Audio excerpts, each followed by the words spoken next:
Taigi, Jungle Kings – rimta organizacija ar cirkas? Apie tai ir dar daugiau pakalbėkime šiandien.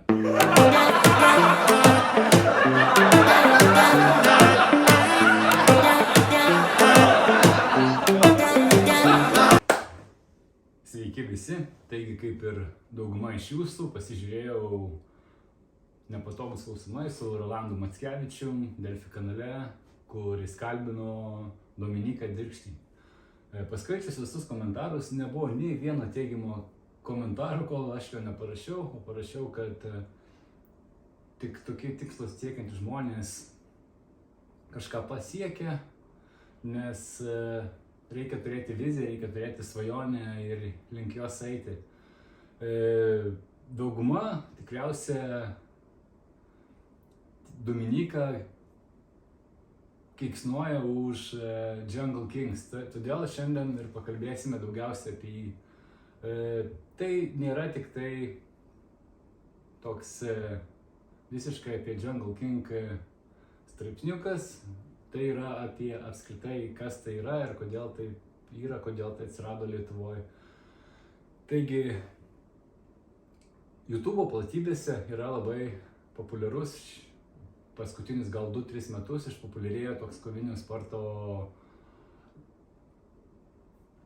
galbūt siužetas ar pakraipa, kai, sakykime, tas pats Džeikas Polas pradėjo treniruotis, Loganas Polas su Mayweatheriu ir labai daug YouTube'ose yra labai populiarus hardcore fighting, hardcore MMA, boxing ir ukrainiečiai turėjo ten tas nuogais kulokas, kaip čia išsireiškęs, kaip čia lietuviškai gražiau, kad bare knuckle, tas pats bare knuckle Amerikoje, Kazakstane yra populiarių tokių kovinių šakų ir promotionų, ypač jie populiarūs YouTube, kadangi yra labiausiai prieinami.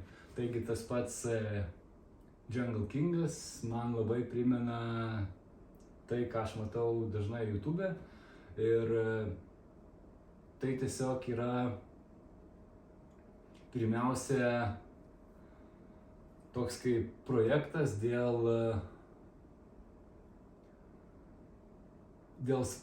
pačio sporto tobulinimo. Kodėl taip yra? Todėl, kad jeigu paimsim bet kurią sporto šaką, Lietuvoje jinai labai sunkiai juda, žmonės, kurie pasiekia gerų rezultatų, dažniausiai treniruojasi užsienį, sakykime, tie patys krepšininkai, rankininkai, futbolininkai ir taip toliau ir panašiai. Lygiai taip pat tas liečia ir kovinį sportą. Lietuvoje nėra pinigų. Nėra pinigų, nes niekam yra neįdomu, yra visas dėmesys nukreiptas į krepšinį ir galbūt kažkiek dar ten daugiau pinigų ir turtingesnė yra futbolo federacija. Visos kitos yra labai sunkiai gyvenančios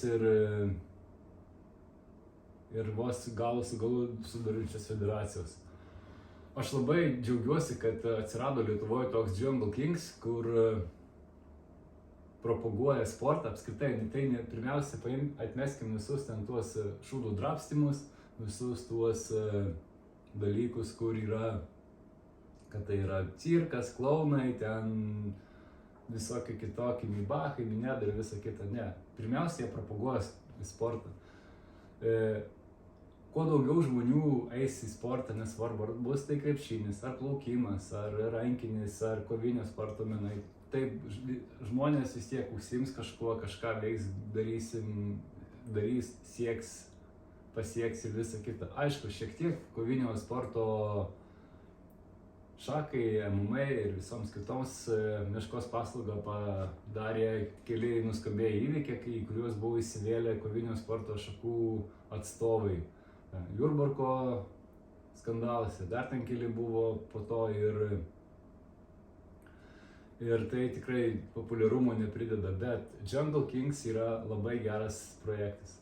Daug kas rašė, kad tai yra cirkas, kadangi dalyvauja tokie ten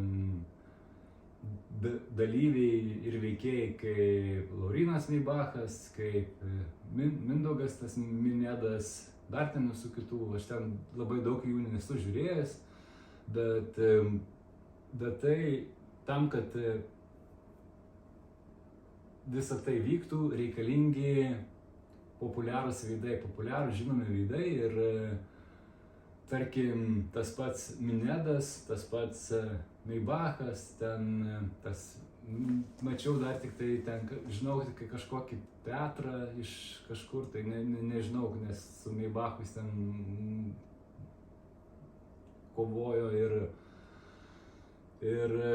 daugiau negalėčiau pasakyti, daugiau ten, gal ir ten Valierą lygtai dar kažkas yra, per tą laidą parodė Tarzanas kažkoks, bet kas jie tokie, aš tikrai nežinau ir nenorėčiau tai veltis. Kodėl tokie, tai, sakykime, yra vieni iš tokių ekscentriškiausių galbūt personažų Lietuvoje, tas pats Meibachas, Minedas ir kiti minėti. Todėl jie prie kompiuterių ekranų, prie televizorių ekranų sutraukia tikrai didelius skaičius žiūrovų ir taip yra populiarinama pats, sakykime, Jungle Kingas, pati lyga, pati sporto šaka ir visa kita. Pats kovojimas yra, pati kovos menų šaka yra labai, sakykime, rimtas dalykas, kai vaikai ar jaunimas pradeda užsiiminėti nuo mažens, labai sustiprėja charakteris, pasitikėjimas savim, valia ir visa kita, disciplina, visa kita, apie ką minėjo ir Dominykas. Kovoti, aš nežinau kaip kiti, bet esu lankęs ir aš kažkiek tai, bet tik tai vieną turėjau kovą, kelis sparingus ir tai yra, nežinau, bent jau man tai buvo toks adrenalino užtaisas, kad buvo kažkas nepaprasta. Po kovos buvo žiema, buvo gal sausio mėnesis, mes kovojom basi, man taip adrenalinas buvo kalęs į kraują, kad aš išėjau